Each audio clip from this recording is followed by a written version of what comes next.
Friends, good evening. Welcome. My name is Ed Hannenberg, and I teach in the Department of Theology and Religious Studies here at John Carroll. I also hold the Bryan Chair in Catholic Theology, and it's my pleasure to welcome you to tonight's lecture. Tonight's lecture is the third in a series of lectures marking Pope Francis's Synod on the Family, which is taking place in Rome as we speak. Our lecture series finishes up a week from tonight, next Tuesday, 7:30. We'll hear from Julie Hanlon-Rubio to talk about justice in the family. I encourage you to come next week. This lecture series has been made possible by a host of sponsors and organizations on campus, including but not limited to the Catholic Theological Society of America, the Institute for Catholic Studies, the Bryan Chair in Catholic Theology, University Mission and Identity, the Office of Institutional Diversity and Inclusion, the Center for Student Diversity and Inclusion, the TUI Chair in Interreligious Studies. And I want to thank all of our sponsors for their support for this event. And in particular, I'd like to thank a few individuals who've been very instrumental in making this happen. These include Dr. Paul Murphy, who directs the Institute of Catholic Study, Mary Jane Ponyak, who's the Executive Director of the CTSA, Mary Beth Brooks, and Kathy Merhar. So thank you to all of those. Yes, please.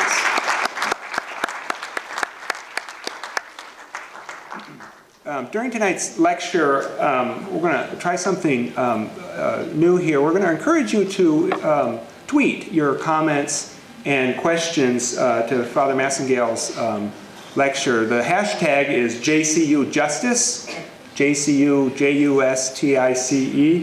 And after Father Massingale's lecture, we'll take some questions from the floor. We'll have a kind of a conversation here. But for those of you who would prefer to tweet than to speak, we'll get to as many of those questions as we have time. So appreciate your joining us in this little experiment. It really is my pleasure tonight to introduce our speaker, Father Bryan Massingale. Father Massingale is a priest of the Archdiocese of Milwaukee and a professor of theology at Marquette University. Father Massingale is the former president of the Catholic Theological Society of America, which is the largest professional organization of Catholic theologians in the world. Father Massingale has, in addition, authored 2 books and more than 80 articles, book chapters, and book reviews. Of his many accomplishments or recognition awards include a first-place book award from the Catholic Press Association for his 2010 volume, Racial Justice and the Catholic Church. But of particular interest to me is that over the course of his career, Father Massingale has placed his considerable scholarly expertise again and again in the service of the Church. He served as a consultant to the United States Conference of Catholic Bishops, providing theological assistance on issues such as criminal justice, capital punishment, environmental justice, and affirmative action. He's also been a theological consultant for the National Black Catholic Congress, Catholic Charities USA, the Catholic Health Association, Catholic Relief Services, and the National Catholic AIDS Network. As I said at the beginning of our remarks, we're celebrating, marking with this lecture series Pope Francis's Synod on the Family. The word synod means to journey together. And that's something that Father Massingale has done in inspiring ways, journeying together with the sick, with the suffering, with the marginalized. Tonight, he invites us to reflect on what it means to journey together with LGBTQ Catholics. The title of his lecture is borrowed from that famous line of Pope Francis, "Who am I to judge?" Please join me in welcoming Father Bryan Massingale.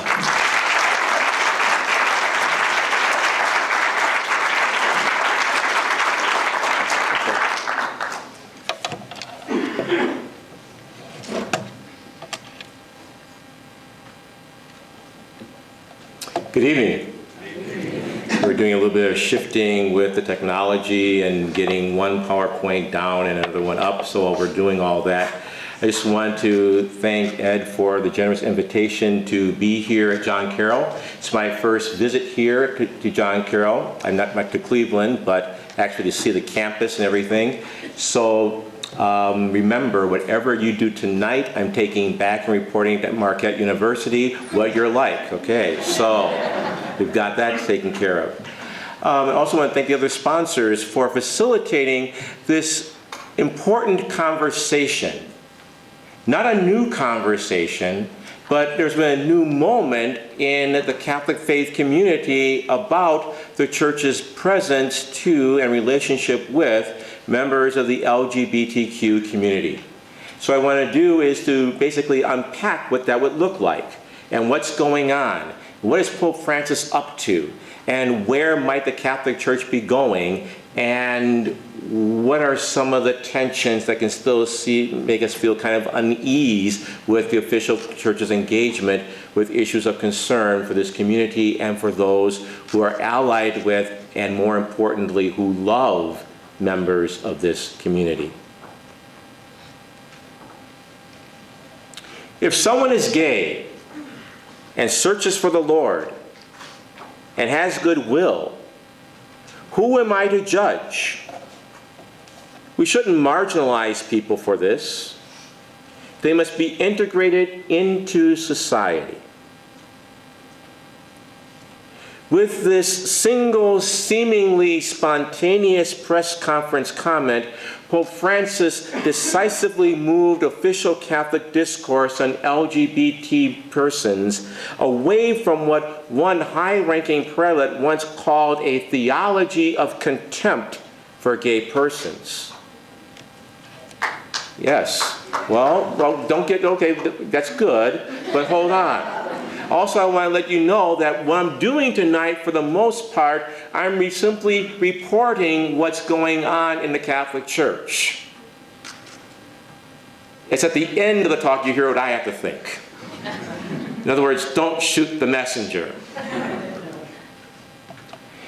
In a more recent address, in December 8th of 2014, in La Nación, an Argentine periodical, Francis talks about experiences of parents of LGBTQ persons, and he says that we've come across this reality of all the time in the confessional, a father, a mother whose son or daughter is in that situation.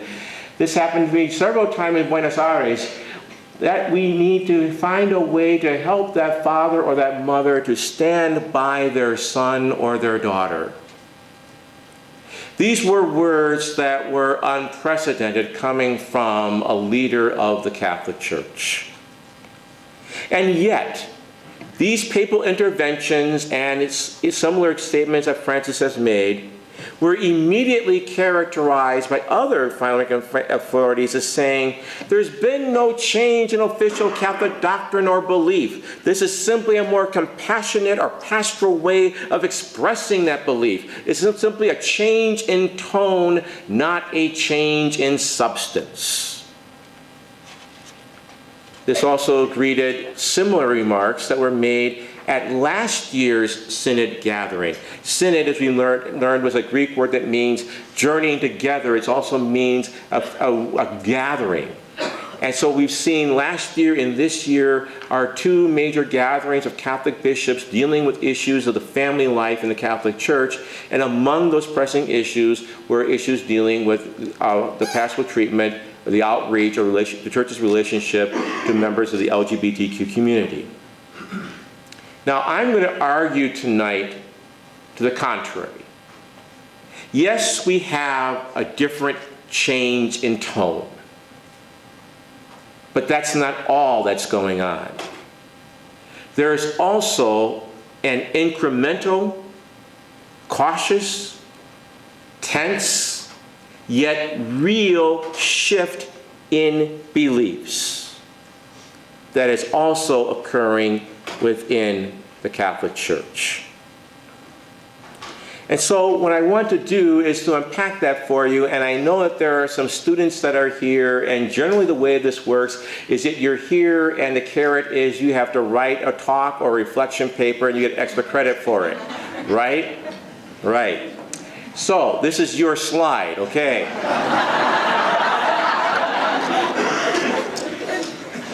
So, what you need to know is that first, I'm going to give an overview of official Catholic teaching on gay and lesbian persons prior to the 2003 press conference comment that Pope Francis gave.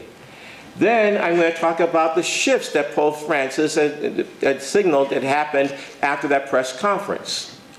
Then I'm going to look at the 2014 Synod on the Family and some of the tensions that emerged on LGBTQ issues during that synodal gathering. Then I'm going to talk in more detail to try to tell, okay, what is this all, what's going on here? What's the transition that's underway in official Catholic discourse dealing with the members of the LGBTQ community?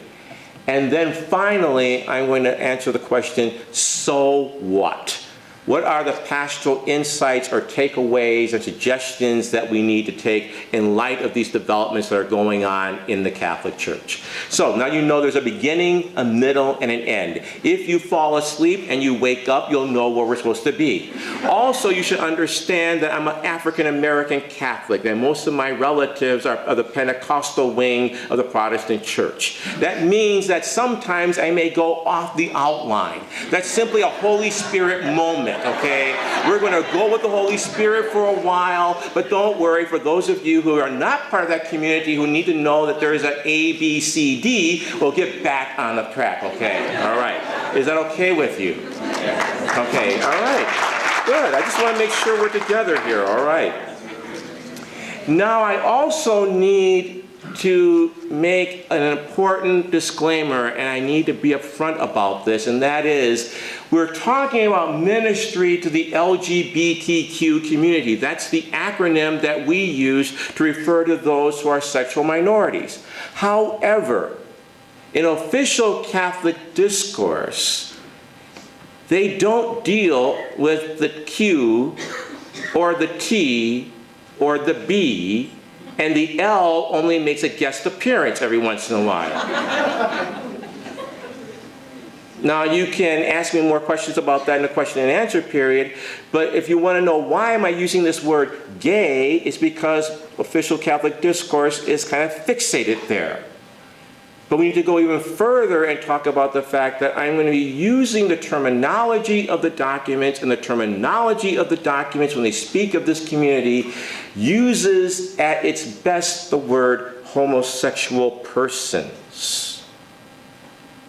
That's important to understand because that will signal that when Francis uses the word gay, he's doing something very interesting and indeed controversial in the Catholic world because of what that word gay has come to mean in official magisterial discourse. So just to let you know of why is he talking that way, and if you feel offended, understand that that's part of the reality of where the Catholic Church has been. So then, official Catholic teaching on same-sex issues and persons so we can appreciate what Francis is doing and why it's been so controversial. To accurately understand the major shifts and tensions that mark Pope Francis's remarks and the interim report that was given during last year's synodal meeting, we have to recall the previous state of Catholic teaching on homosexual persons, a teaching that's been in development since the 1980s. These are the official documents I'll be making reference to. The first one, issued in 1986, the letter to the bishops of the Catholic Church on the pastoral care of homosexual persons. This is followed in 1992 by another document dealing with legislative proposals on the non-discrimination of homosexual persons.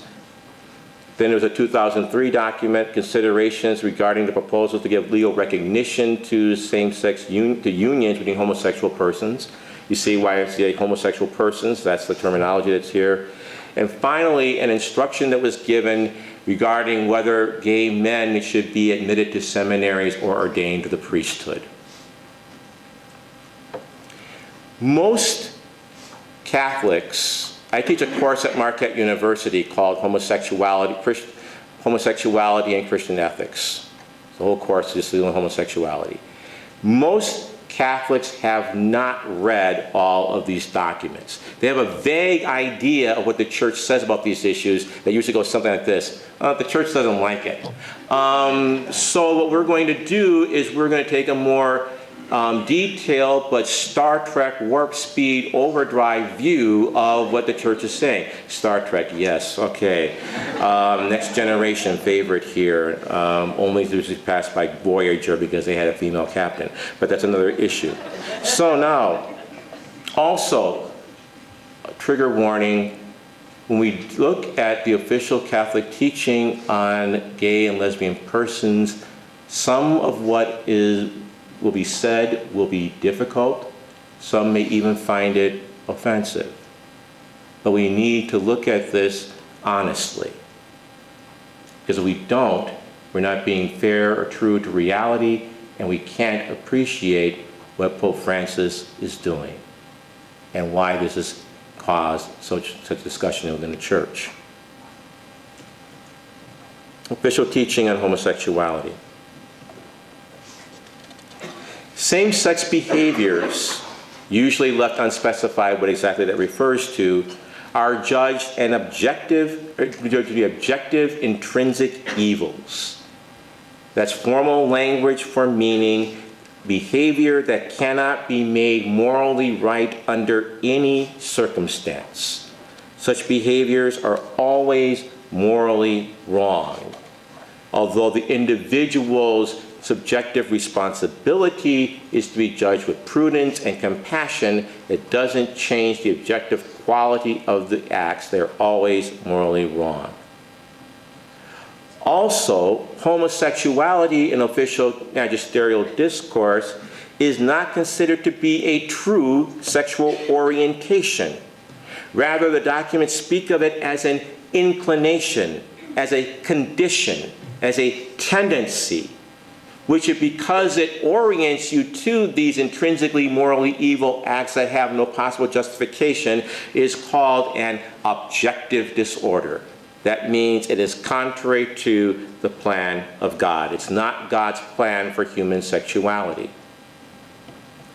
Now, this does not mean that homosexual persons are capable of moral rectitude, but the documents say that when they act out their sexual orientation, I'm quoting here, quote, they confirm within themselves a disordered sexual inclination which is essentially self-indulgent. Now, the documents also speak of the human dignity of homosexual persons. It says that they're to be welcomed compassionately and sensitively. But this dignity is highly qualified and conditional. All unjust discrimination against homosexual persons is proscribed and condemned. That phrase, unjust discrimination, is important. But that phrasing, unjust discrimination, leaves open the possibility and the reality that there are just forms of discrimination. And indeed, the documents explicitly teach that discrimination or inequality in the areas of housing, teaching, coaching, adoption or foster care, and military service are not only justifiable, but indeed at times mandatory. Now, this is ostensibly required to protect the unique status of heterosexual familial love. Moreover, in official magisterial teaching, legal protections for homosexual persons are judged unnecessary, since the documents say that chaste homosexuals are usually unwilling to call attention to their status. And since no one would or should know of their condition, there would be no cause for social harm. The not so subtle implication is that if one is discriminated against, it's one's own fault. Now, this negative judgment of same-sex love and intimacy is underscored in further documents. For example, when speaking of efforts against the legal recognition of same-sex unions or relationships, the Congregation for the Doctrine of the Faith, that's the Church's official doctrinal oversight agency, It emphasizes that marriage is holy. The clear implication is that same-sex unions are not and are therefore unworthy and undeserving of civil protection or recognition. Indeed, Catholic civil leaders and authorities are required to make clear their absolute opposition to efforts to civilly recognize same-sex relationships. Moreover, in speaking of the inadmissibility of gay men, that is, of those struggling with deep-seated same-sex attractions to the priesthood, the Congregation for Catholic Education, another Vatican agency, gives as a reason for their inadmissibility that those with this unfortunate condition cannot mediate or fulfill the spiritual paternity of Christ to the faithful because, and this is important, they lack the affective maturity required to relate correctly to men and women.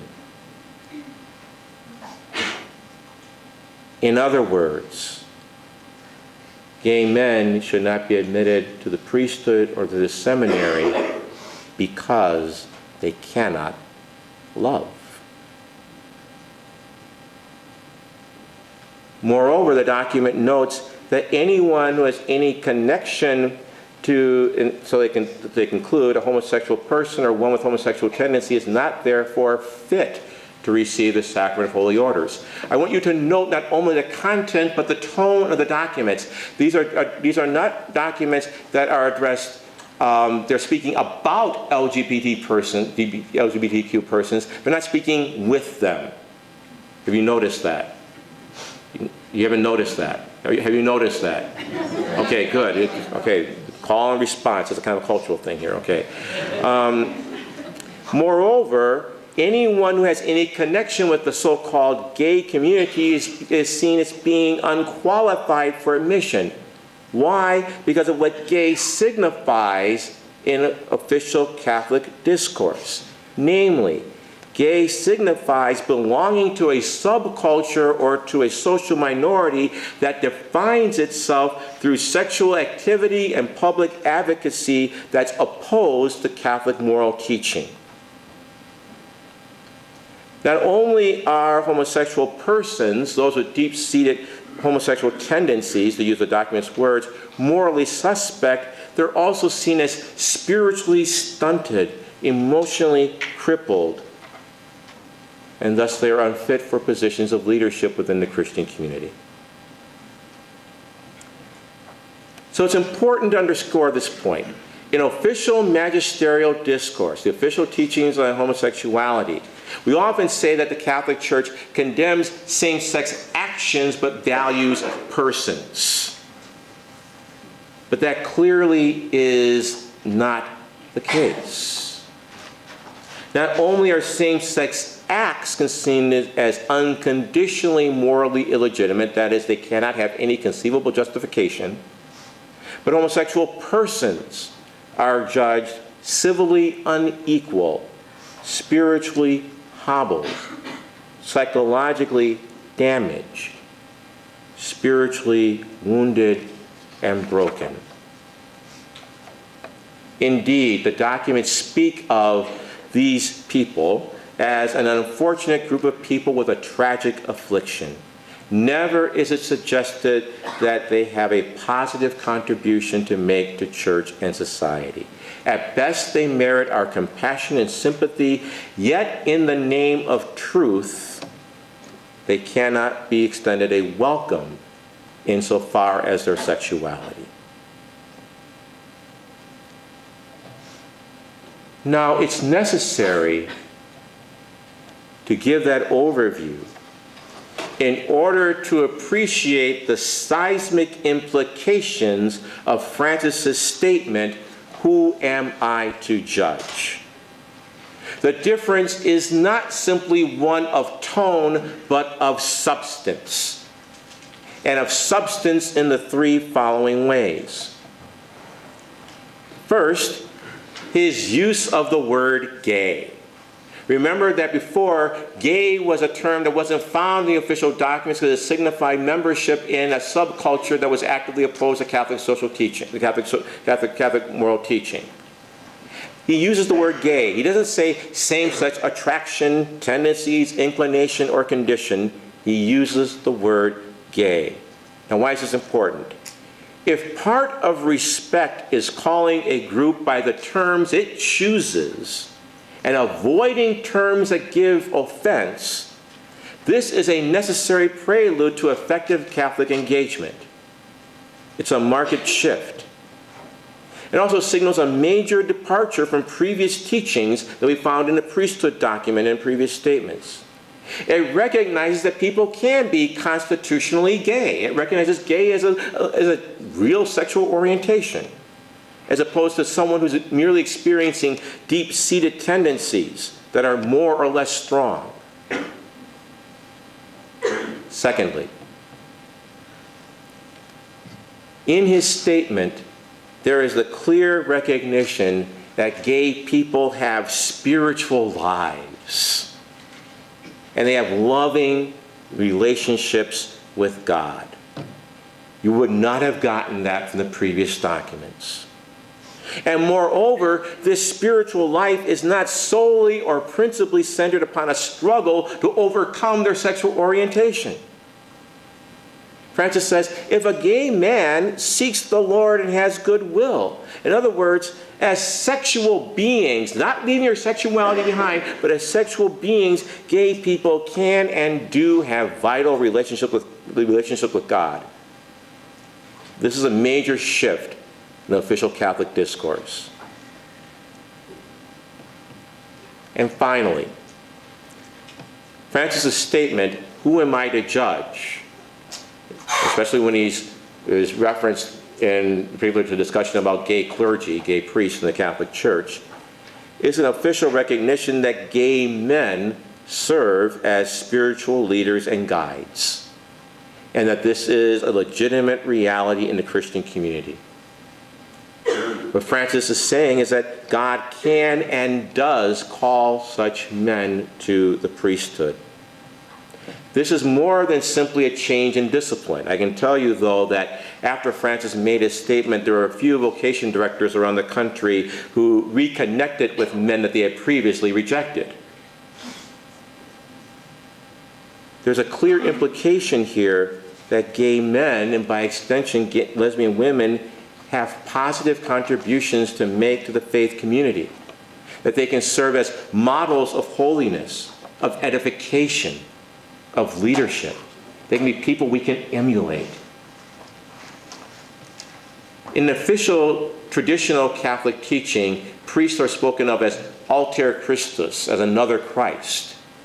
What Francis is saying is that gay people can be another Christ to and for the Christian community. So what Francis is doing here isn't just simply being a more compassionate presentation of traditional doctrine. No, there's more than simply a shift of tone here. There's more than simply a more compassionate outreach, as it were. There is a real change in official teaching. To use theological language, we have a development of doctrine, doctrinal development. But now, having said that, are you with me so far? Are you understanding things? I'm not okay, good. I'm going to make sure here. We also have to look then how this teaching was both present at last year's gathering of the Synod on the Family and also some of the tensions that emerged. Because if this was simply a cosmetic change, there wouldn't be any controversy in the Catholic Church. If you're simply dressing up your teaching in a new way, okay, it's like, okay, fine, you're just updating it. No, there's a real change here, and there's some real opposition that takes place as well. The deliberations of the bishops at last year's synodal gathering, then and even now, reveal significant tensions and fault lines among the Church's official teachers. These can be evidenced by contrasting the midterm report of last year's synod with its final official document. Midway through the synod, a public report was issued that summarized the discussions that had taken place up until that time. What generated a lot of news coverage was the positive appreciation that was expressed at that time for gay and lesbian Catholics and their committed relationships. And you have here the paragraph that caused the most discussion. It's important. Let's read it and let's see what's going on here. They said, homosexuals have gifts and qualities to offer the Christian community. Are we capable of welcoming these people, guaranteeing to them a fraternal space within our communities? Often, they wish to encounter a church that offers them a welcoming home. Are our communities capable of providing that, accepting and valuing their sexual orientation without compromising Catholic doctrine on family and matrimony? They continued, without denying the moral problems connected with homosexual unions, it has to be noted that there are cases in which the mutual aid to the point of sacrifice constitutes a precious support in the life of the partners. Furthermore, the Church pays special attention to the children who live with couples of the same sex, emphasizing that the needs and rights of the little ones must always be given priority.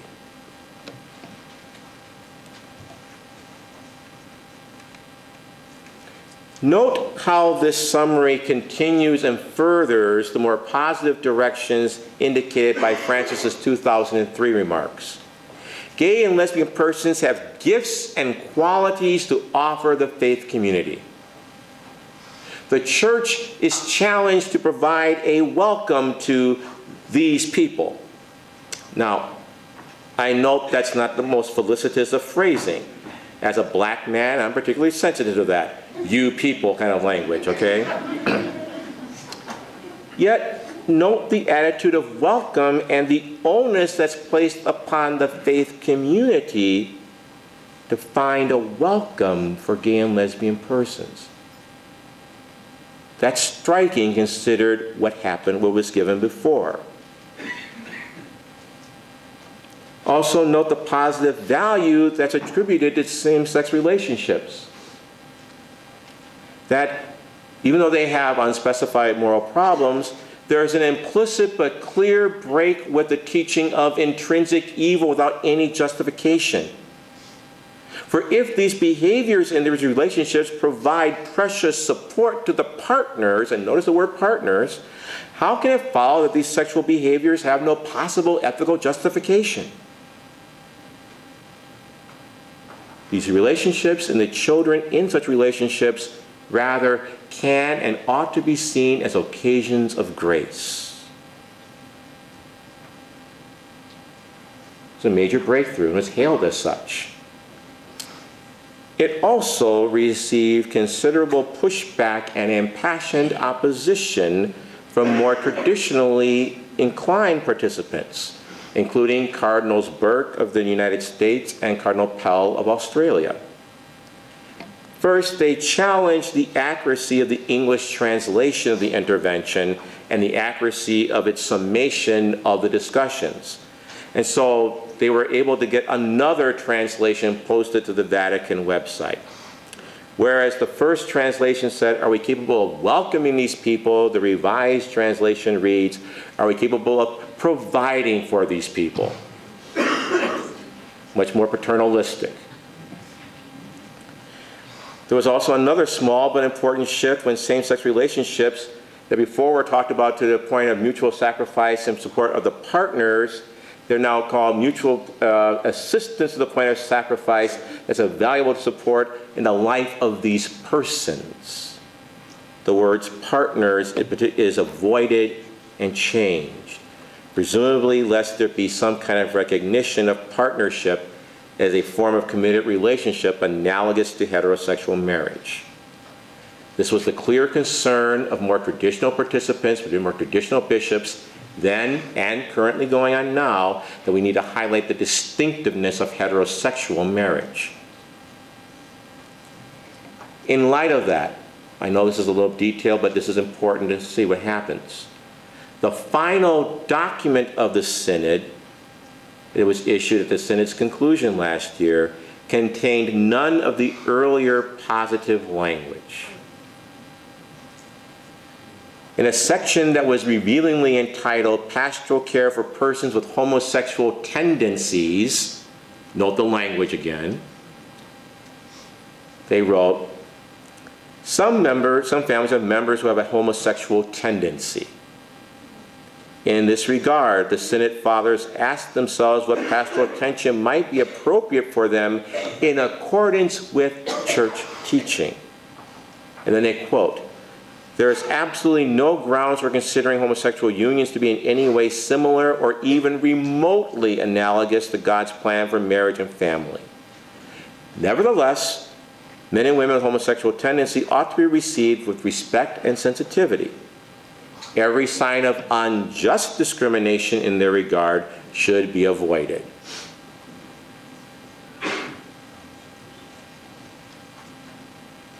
What's going on here? We see a vigorous reassertion of traditional moral doctrine and a strong assertion that any outreach to those with homosexual tendencies is a pastoral move only and can't be seen as in any way calling into question the received doctrine. Gone is any suggestion that homosexual unions have even a remote positive significance or value. And yet, it is also noteworthy to understand that this paragraph did not receive the 2/3 majority that's usually required for insertion into the final document. Many bishops at the synod did not endorse this paragraph because it was felt it didn't go far enough in showing a kind of compassionate sensitivity and outreach, and it was not reflective of the spirit of Francis. It appears in the final document only because of Francis's intervention to deliberately include it in order to be totally transparent. But the Synod's own regulations require that if something doesn't receive a 2/3 vote of the Synod's participants, it does not reflect a consensus of the bishops. It's important to understand that. So, the conservatives carried the day, apparently. Or did they? I would argue no. The fact that issues of gay and lesbian persons and the intimate, committed, loving bonds that they form generated such transparent disagreement and such vigorous discussion over what was previously a closed and settled issue shows that the matter is far from settled. In fact, the fact that this paragraph, the previous one, which simply quoted what was official Catholic moral teaching, didn't receive the revolt, it only received a simple majority, but a substantial minority would not approve it, shows that there are stark divisions and deep tensions within the hierarchy on these issues. The traditional teaching, in other words, does not reflect a consensus of the hierarchy.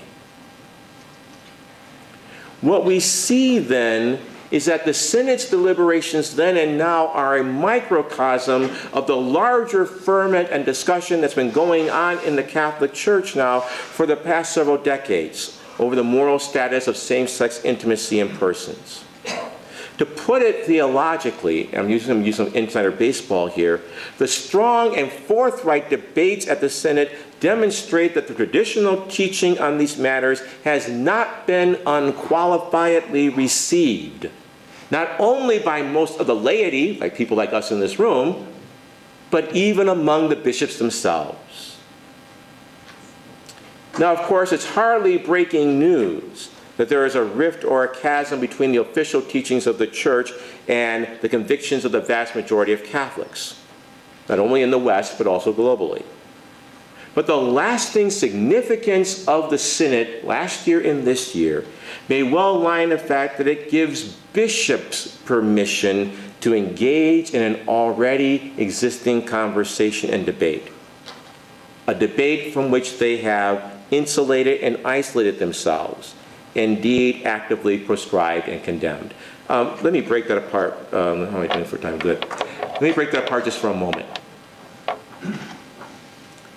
We have to understand that for the majority of current seminarians and the majority of priests ordained in the 1990s and beyond, they would never have been exposed to so-called dissenting theologies of sexuality. Or if they studied these, they studied them only to know their errors in order to refute them. Also, theologians, scholars like myself, who would advocate other alternative approaches to sexuality would not be on the list of approved speakers in dioceses. In other words, bishops actively try to contain and curb and circumscribe this discussion, and indeed censored it and punished those who engaged in it. So what Francis is doing in this synod is that he's having bishops who before absented themselves from these discussions, insulated themselves, and indeed tried to squash these discussions. He wants to invite them into the conversation. He's trying to bring them up to speed to a conversation that's been going on in the Catholic Church for over 45 years, but one that they have not been participants in. That may well be the lasting value, but it also shows the immense difficulty that he has, because many of these bishops were chosen precisely because they had aptitudes for curbing these discussions, not entering into them. You understand what I'm saying here? Yes. I'm just trying to be clear, okay? Good, all right. Now with that then, let's try to briefly talk about, understand the shifts that are going on, and then to bring it home and ask, so what? How then do we minister to LGBTQ persons? The shift that's going on, in order to understand what's happening, is that to understand what this shift is, I will analyze these shifts and developments using a typology developed by a scholar, L.R. Holben. L.R. Holden is a professor of English who wrote a book entitled What Christians Think About Homosexuality, 6 Representative Viewpoints. He's a professor of English, not a theologian. But what he's done is he's taken all this vast literature and he said that most Christians, when they talk about their issues on reviews on homosexuality, can be basically classified along in about a typology of 6 different kinds of characteristics or positions. From the most conservative and rejecting, condemnation, continuing through the most progressive, affirmation and liberation. I ran across this book because I use it as a textbook in the course I teach. Because I looked at it and said, I looked at with the position that would basically be mine, looked at it and said, yep, that's kind of what I say. But then what he does, he critiques. He says, what do these other 6 positions say about that one? And I said, yep, that's what people say about me. And then he says, how they respond to the criticism? I said, yep, that's what I say too. It works.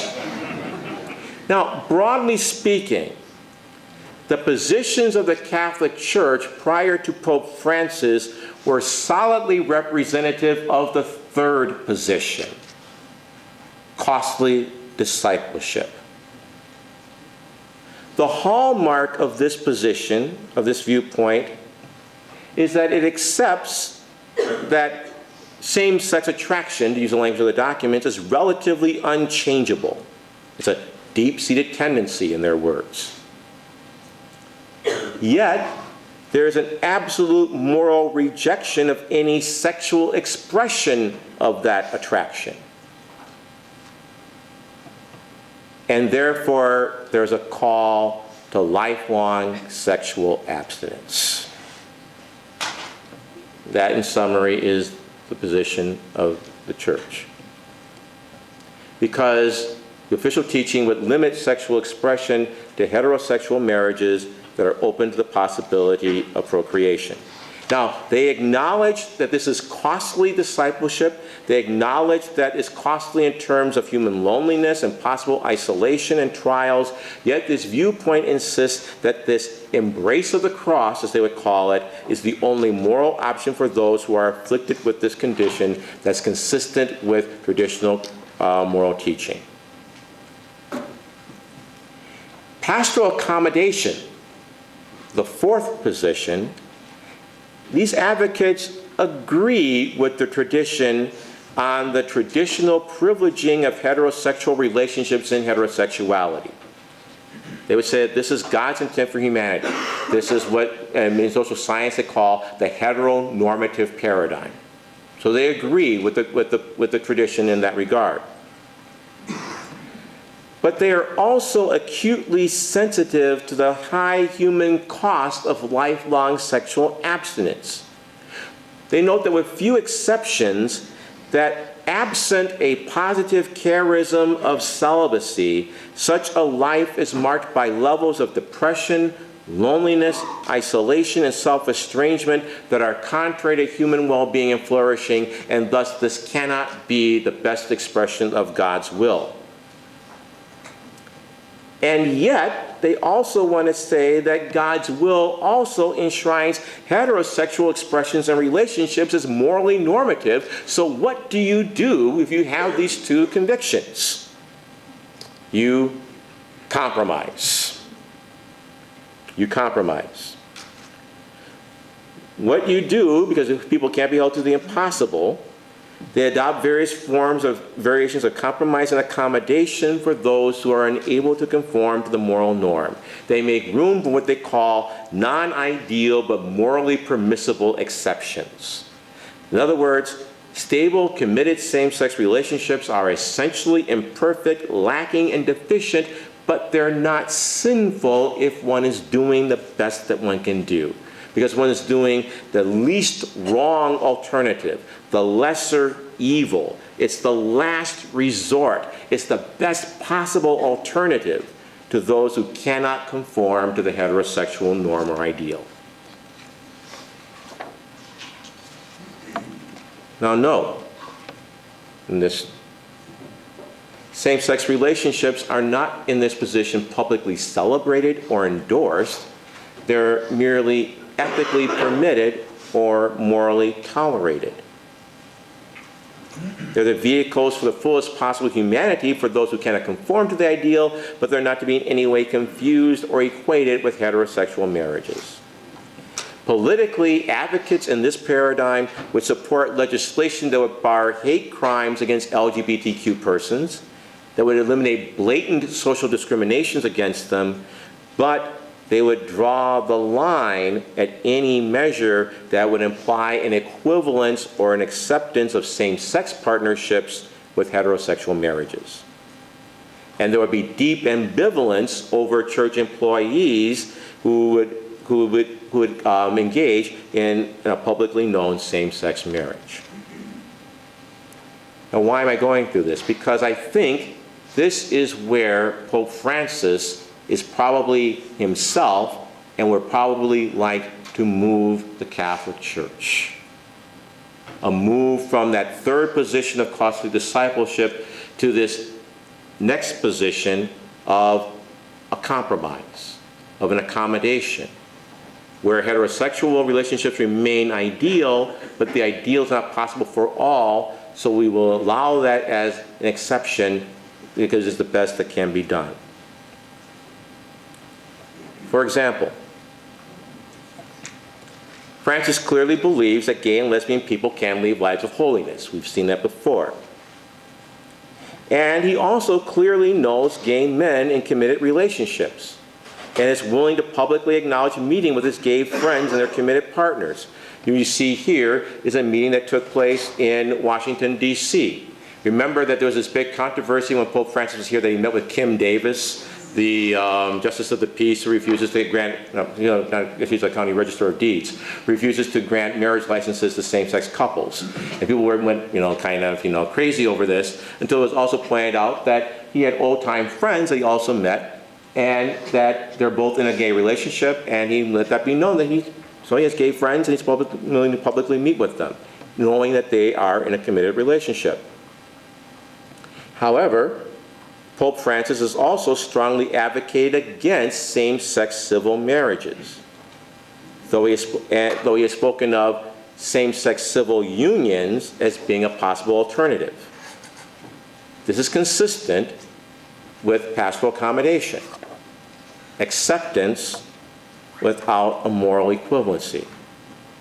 This both and, this on one hand, then on the other hand, is a hallmark of this fourth position. And it is a real development in substance and not simply pastoral, regardless of how the position titles itself, because these same-sex acts are not unqualifiedly, without unconditionally, morally evil, but they are essentially imperfect and thus morally permissible given the presence of sin in the world. Now, so on one hand, we have Pope Francis speaking of same-sex marriages as being against the plan of God. We're not talking about a mere bill, but in machination of the father of lies that seeks to confuse and deceive the children of God. But then on the other, you have the Advocate, perhaps one of the leading periodicals and journals of the gay and lesbian and transgender and queer community, that made him their Person of the Year for 2013. If that sounds confusing, you can be forgiven because it is. This position that Francis is trying to move the church to is as accepting as one can be in a heteronormative paradigm. Now, 35 or 40 years ago, this was the cutting edge of Christian Catholic ethical thought. As a seminarian, many years ago, actually 35 years ago, the first presentation I gave in my seminary moral theology class was on a Professor Charles Curran's Theology of Compromise, which is essentially this. At that time, everyone in my class thought this was groundbreaking, a breath of fresh air. It showed the Catholic Church can be accepting and empathetic and compassionate. We were grateful that, well, I was grateful that someone was actually moving the Catholic Church to this position. And we should also point out that people who advocated this position paid a heavy price for doing so. Charles Curran lost his recognition of being a Catholic theologian precisely because he advanced a position like the one we just saw, pastoral accommodation. But today, such a position is not likely to make either traditionalists or progressives very happy. Traditionalists are unhappy because they recognize that there's a real change here. And they charge Francis with attempting to do something profoundly contrary to the consistent doctrine of the Church.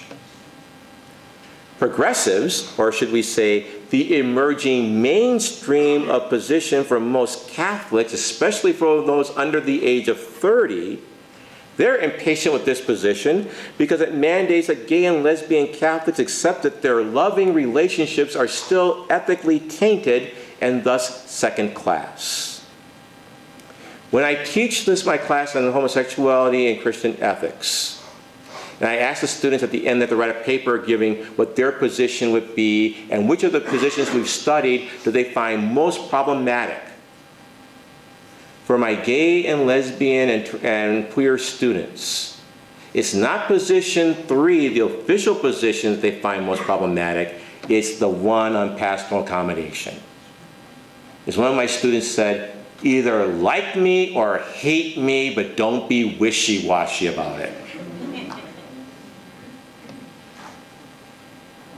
because this position falls short of calls for full sexual equality and justice. But note that this consternation is of the very nature of compromise. It's not entirely pleasing to anyone.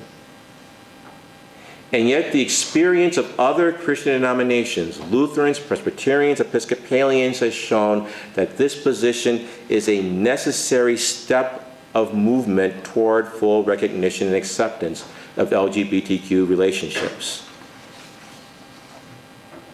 We can't expect as the Catholic Church that we're going to be immune from going through this stage. So now, so what? What does all this mean for LGBTQ ministry, and what is an LGBTQ person, a Catholic person, to do in light of this ferment that's currently going on in our church? What does this mean for LGBTQ Catholics within a faith community that's in the midst of such hesitant, tense, and even reluctant transition? A few takeaways. First, we should understand that there has been a definite shift in official Catholic discourse regarding homosexuality and gay and lesbian persons. That's not some liberal, wide-eyed person from Milwaukee coming and saying this. The documentary evidence is pretty clear. There's been a definite shift. And we also need to be honest and say that the shift is not simply one of language or tone or form. It's not merely pastoral, it's doctrinal, and it's substantive. You can't get to where we are now simply by saying we're just repeating what we've already said. There's been a real change. The other thing we need to appreciate, the third takeaway, is that the magisterium or official leaders of the church are not of one mind concerning this development. There is palpable disquiet, deep uneasiness, and public disagreement among the official teachers. The facade of a unanimous and unified hierarchy has now been shattered, and this image was carefully calculated and created and crafted under the previous two popes. What this pope has done is he's given bishops permission to speak their minds, and we realize not all bishops accept the traditional teachings of the church. The dissent, if we want to use that word, is not simply among the people of God, us, but among the entire people of God, including official teachers. What does this mean? Practically, it means this. There will emerge, to a greater and greater extent, marked differences of pastoral practice and acceptance among bishops and dioceses. Now, this has already been quietly the case. It will become more and more public. Let me give some concrete examples. We see how in some dioceses, some bishops are demanding that Catholic school teachers and parents sign statements of agreement with Catholic sexual doctrines, before they can teach or even send their kids to the school, whereas others don't do that. We see how some bishops demand that church and Catholic school employees who contract civil same-sex marriages or even support or attend such weddings are fired from their positions. For example, in San Francisco and in New Jersey, the Archdiocese of New Jersey, if you simply attend a same-sex wedding and you're employed by the church, you can be fired for attending that service. But that's not the case in all dioceses. Because we see that official teachers are not all of one mind for these developments, we're going to see this kind of divergence taking place even more significantly as time goes on. And yet the fifth point, I believe that we are in the midst of a new spring for LGBTQ Catholics. But it's an early spring. Now, you know, you're in Cleveland. You know what life is like in early spring, okay? When the ice and the ground thaws It's not like you have all these beautiful plants and flowers. You got a bunch of muck and mud. As Parker Palmer, a spiritual writer, says, there's a hard truth to be told. Before spring becomes beautiful, it's plug ugly.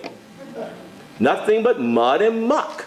I've walked in early spring through fields that will suck your boots off. A world so wet and woeful it makes you yearn for the return of ice. But in that muddy mess, the conditions for rebirth are being created. Now, I'm convinced that we are in an early spring. Yet it cannot be denied that the present and the future will be a muddy mess. The process of change won't be easy. And in fact, it will get ugly. In fact, we see some of that ugliness even now, where some cardinals wrote a public letter to the Pope, publicly opposing some of the developments in the Synod out of fear that they could be moving in a more liberal direction.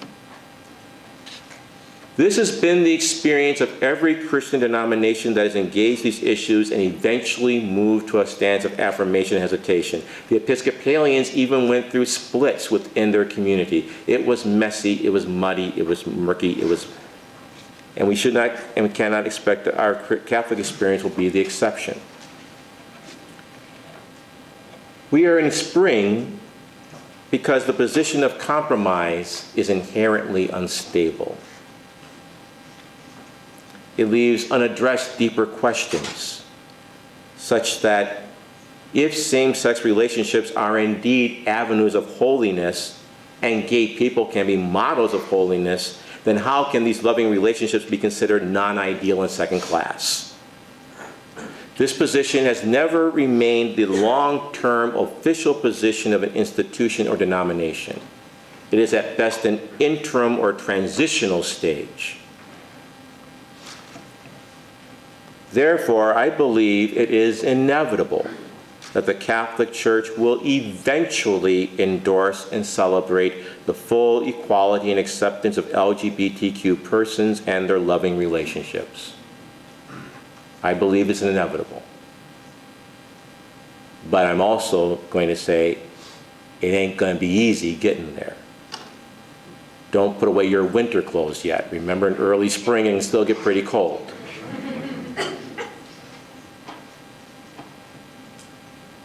But what do we do in the meanwhile? What do we do in the meanwhile? In the meanwhile, we need to stress the love of God. The love that God has for everyone, regardless of their sexual orientation, gender identity, or expression.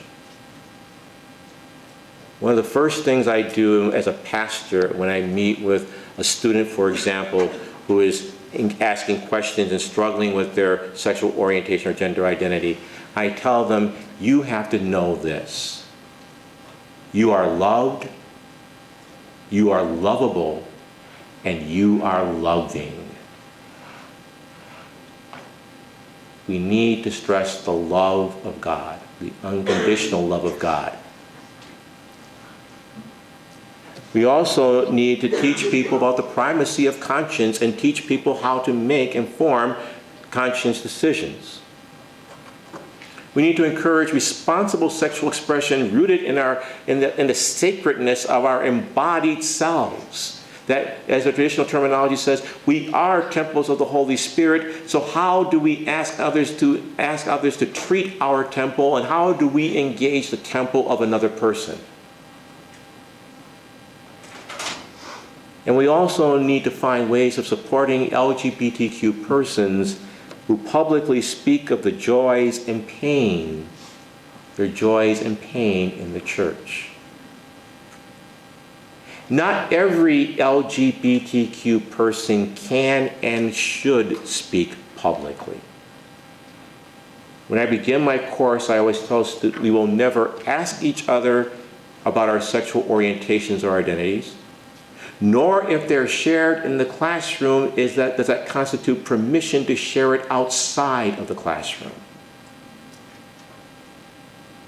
That's something that should be shared by the individual when and if and to whom they are able to do that. As I tell people, just because you're out on campus doesn't mean that you're necessarily out at home yet. But we also need to find ways of supporting those who do speak publicly, because such public testimonies are the ways in which the Christian community moves forward.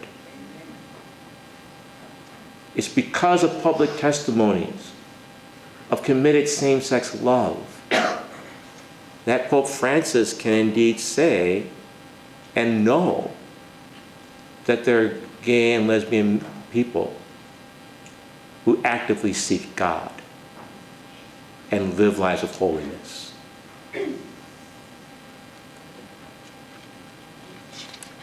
Finally, though, I do want to raise one final question. But why should LGBTQ Catholics bother to do so? Why should LGBTQ Catholics bother with the church? Why should they hang in there with the church? I know, and you know, that many gay and lesbian people have left the Catholic Church, and others are not far behind, and still others are clinging to the church by the ends of their fingertips. Among those doing so are people I deeply respect and love. Some of those who have left the church are my family and friends. I understand why many have left or are considering leaving, or remain detached or distant or uninvolved. I rewrote this part of my talk 3 different times. The first time I wrote it, I answered as a theologian, and it's kind of stupid.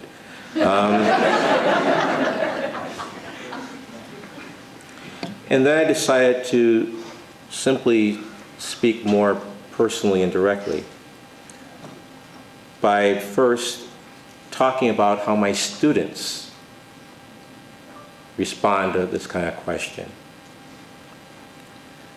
One of my students over the years has said, "My life is not second class. My love is not defective or deficient. My love is precious and life-giving. Why should I belong to a church that will not recognize it?" Another said, "I want my relationship to be celebrated, not tolerated." Another said, "My sexuality is not the effect of sin or brokenness." Another asked the question, "What does the church have to offer a black gay man?" Double whammy there. Another, "If God holds his nose in order to deal with me, I don't need him."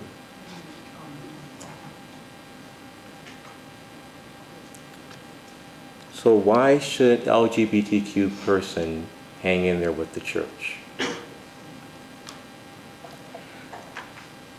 I want to first say that I cannot give an answer that's going to make sense for every LGBTQ person. I would not presume to do so.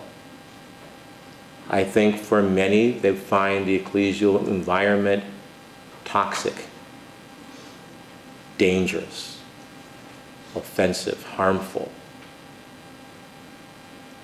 And for many, leaving, stepping away, being loosely affiliated may be the most spiritually and psychologically healthy thing for them to do. But if I were to answer for myself, I would want to assure that an LGBTQ Catholic can stay with integrity, because if they do, they won't be alone. They won't be the only one. You know, we use that word church, but church is simply a word to talk about a community, a gathering of seekers, of those who find that the life of Jesus is compelling and inspiring, who find that the life of Jesus gives them a reason to live and at times even a reason to die. It's a community of those who hunger for justice in society and in the church. It's a community of people who believe that they have been embraced by a love that they cannot deserve or earn, and therefore they cannot require that others deserve it or earn it either. Ultimately, at its best, Catholics believe and know that God is bigger than the church, and the church is bigger than a few ordained people. And that is why there are many LGBTQ Catholics who continue to hang in there with the church, and those who love them and care for them and who are allies with them, who hang in there with the church because they believe that this is a community of seekers who gather to break the bread, to share the cup, and find in that something that helps them to make sense of their lives. And they know that despite the hesitations of the public church, that they are not alone. If I were to tell an LGBTQ person, why can you stay in the church? I can say you can stay because no matter where you are in your journey, you're not alone. You may have to look for that supportive faith community. I'm speaking as a Black Catholic, and believe me, I can talk about, don't get me started.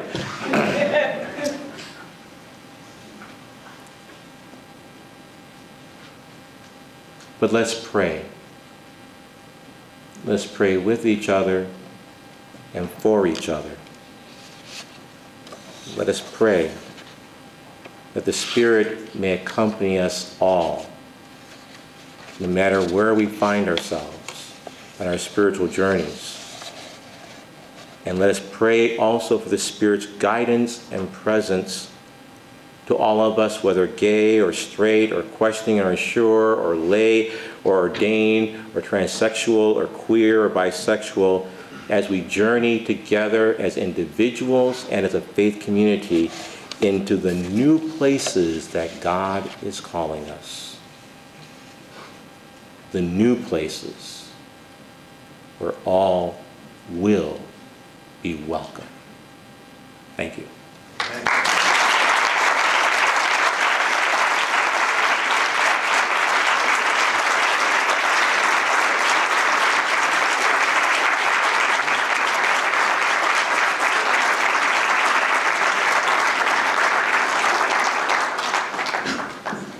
Well, thank you very much, Father Massingale, for your words and your wisdom. We do have a few moments to take some questions and comments from the audience. We have a couple of ways to do that. You can raise your hand and ask your question with your outside voice, or you can tweet JCU Justice, hashtag JCU Justice, and we'll look at those too. Yeah. Dr. Massingale, thank you. My question is, with the consensus or not consensus, were there any cultural shifts in there? That the consensus was of one culture where the people who were dissenting were of a different one? What you find, that's a good question, thank you. For example, this time, we didn't hear that last year. This year we're hearing at the current synod is, for example, African bishops, for example. People asking them about how are these issues seen in the African context. And in fact, at one public press conference, one of the African cardinals was asked, well, why don't African bishops speak up more forcefully to protect the civil rights, the lives of gay people who are often attacked in various places in the African continent? And it's also revealing that there's a split even among the African bishops. Some would say that, well, you need to understand how these issues are in the African context, that we have a different way of understanding sexuality. It's much more geared toward procreation. Others, for example, the head of the Cardinal Peter Turkson, the Congregation for Justice and Peace, he said, I think what many African bishops need to understand is that one can defend people's rights even if you don't necessarily approve of their conduct. So in other words, one of the things that does make this conversation so difficult is that human sexuality is experienced in different cultural contexts in different ways. The official teaching has never taken into account cultural differences.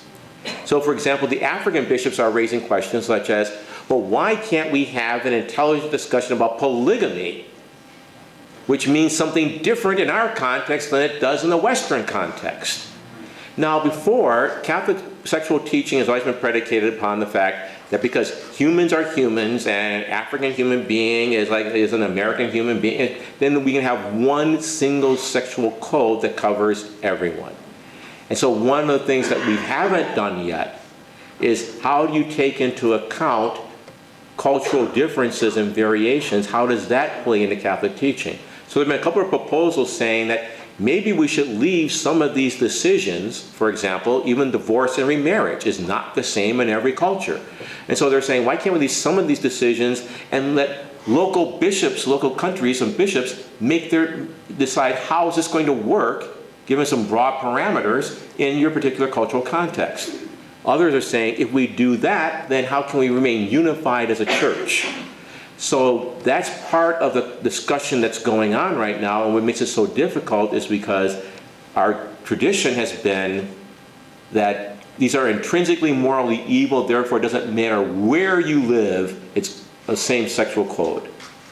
And now others are saying, well, wait a minute, human sexuality is not only intensely personal, it's also deeply enculturated.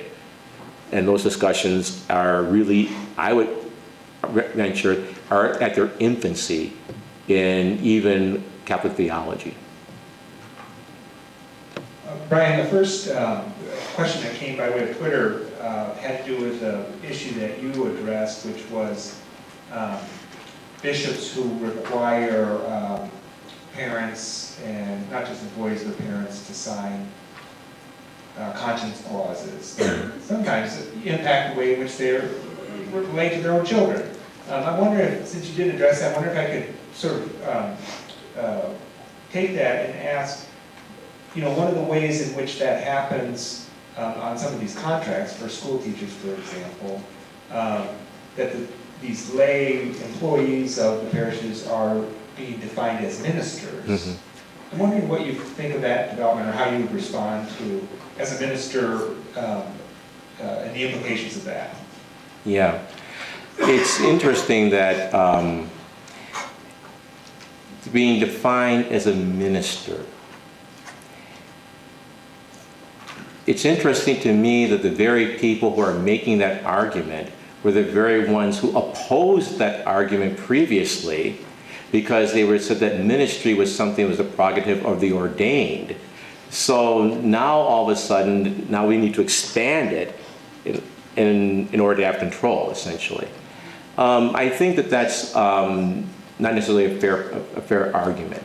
And I think that what we need to be more honest about is, it's a larger question in terms of what's going on is a debate over what is Catholic and who gets to determine that and how.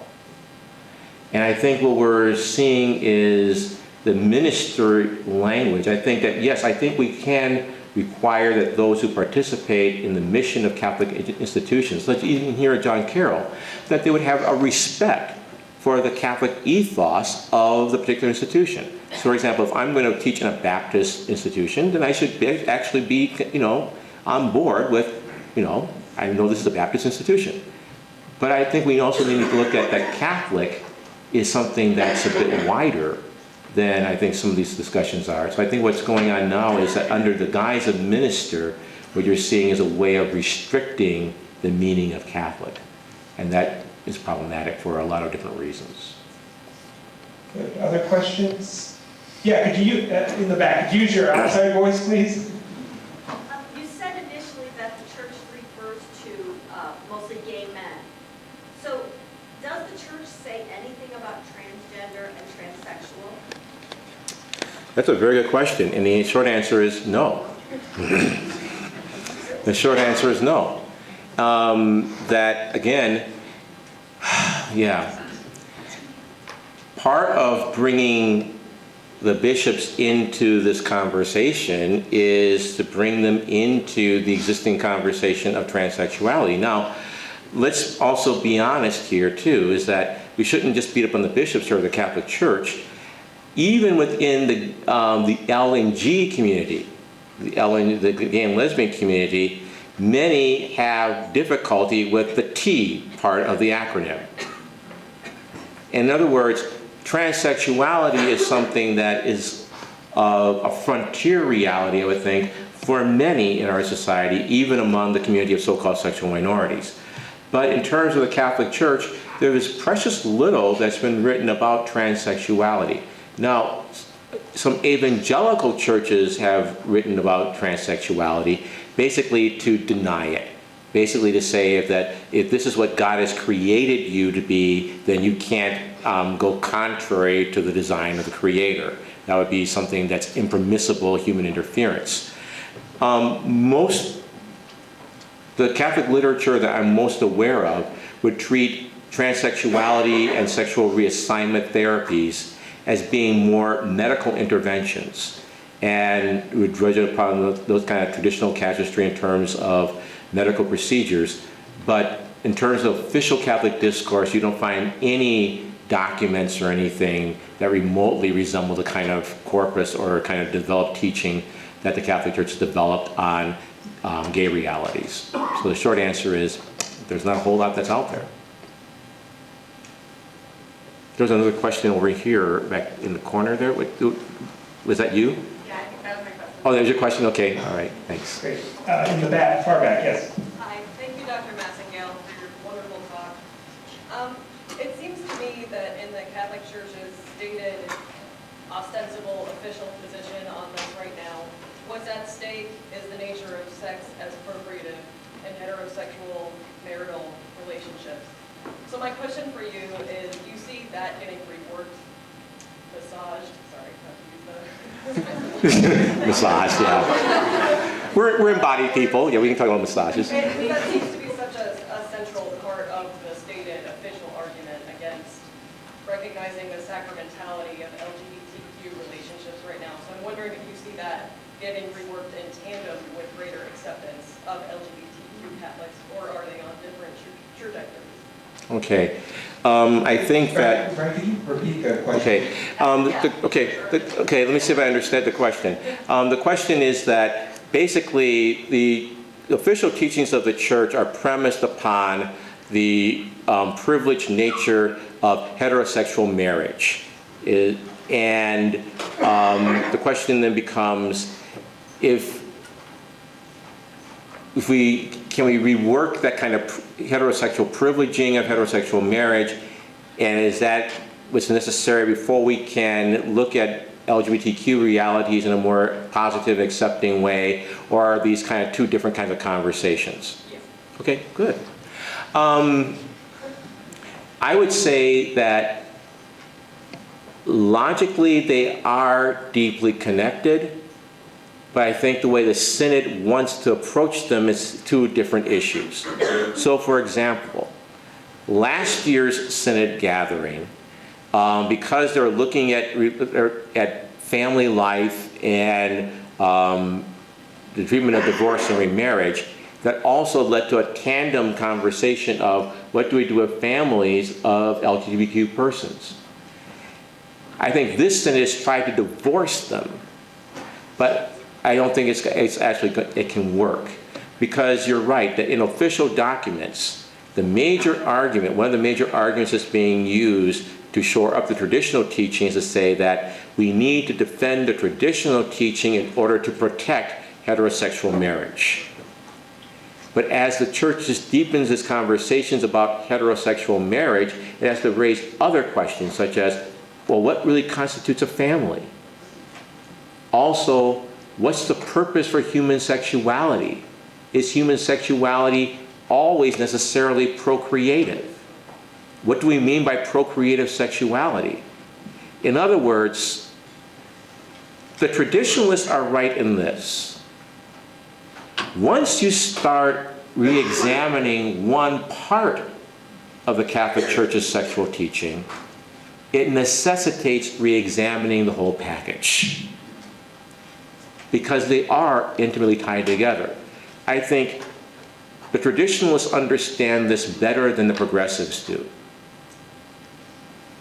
To put it in more theological language, back in 1968, when the Catholic Church dealt with the question of artificial birth control, it basically said that for Catholics, each and every sexual act of intercourse must be both simultaneously unitive and procreative, or at least there's no human interference in that bond. That's been the linchpin upon which we've looked at issues such as artificial insemination, masturbation, and same-sex relationships. Each of these would be morally wrong or morally problematic because they severed that connection. Once you start re-examining that linkage, then you necessarily have to look at the whole other picture. So the beauty of Catholic sexual teaching is that it is intimately connected. And that's also the problematic issue for traditionalists, that once you start examining one part of it, you have to look at everything else too. And that's part of the impassioned opposition, why they're drawing the line at divorce and remarriage. Because they know that once you start looking at that, then the others will follow. Thank you. Great question. Time for maybe one more question? Yeah, please. As somebody that's obviously pretty high up there in the church, how do you feel that the layman is responding to these sort of doctrinal shifts that is pushing? Okay. How are people responding to the doctrine? The question was, as someone high up there in the church, well, that for, but anyway, how are lay people responding to the kinds of doctrinal shifts that I've been talking about? One, I would say, is that first, most Catholics aren't aware that there are shifts in doctrine necessarily, so they're not aware of that. But I do think that most Catholics intuitively sense that this Pope is doing something different. And that's where I think most Catholics get it. They intuitively sense that he's doing something different. That's why when he said that, this thing in an airplane, a press conference, who am I to judge? It created worldwide news. Now, they didn't know all the documents that I put up there. They didn't go through all the research that I did, but they knew that this was different. They sense something, even if they can't label it explicitly, that Pope Francis is doing something different, that this isn't simply what has always been done. And I think that, in overall, at least public opinion polls have shown, is that that's a pretty positive development from most Catholics. Now, there are those who are more traditional orientation who find that to be what they find problematic about him, but that overall Catholics sense that there's something different here, and that there's something about not only what he's saying, but his very person that they find attractive. And that's why it's amazing to me that I was teaching in class and we're talking about the papal visit, and one of my atheist students, and he's atheist, I mean, he's not agnostic or questioning, he's atheist. He blurted out in class, "I love Pope Francis." I said, "Really? Why?" He said, "The man is real. The man is real." So this is a student who identifies himself as gay and atheist and who was raised Catholic, but because of his sexual orientation and explorations has basically kind of left the church behind, still finds that there's something compelling and inspiring about him. He didn't know all of this. He will now for the exam. But I think that's why the average Catholic, in terms of, they can't use the language of doctrinal shift, but I think they're responding to it saying that there's something that's intuitively right about this. That even if they find he doesn't go as far as they would want him to go in many instances, that he's moving in a direction that they find a more helpful and adequate direction. And I think that for many Catholics I've talked to, they look upon this pontificate with a great deal of hope. It's a great deal of hope. Thanks. Join me in thanking Father Bryan.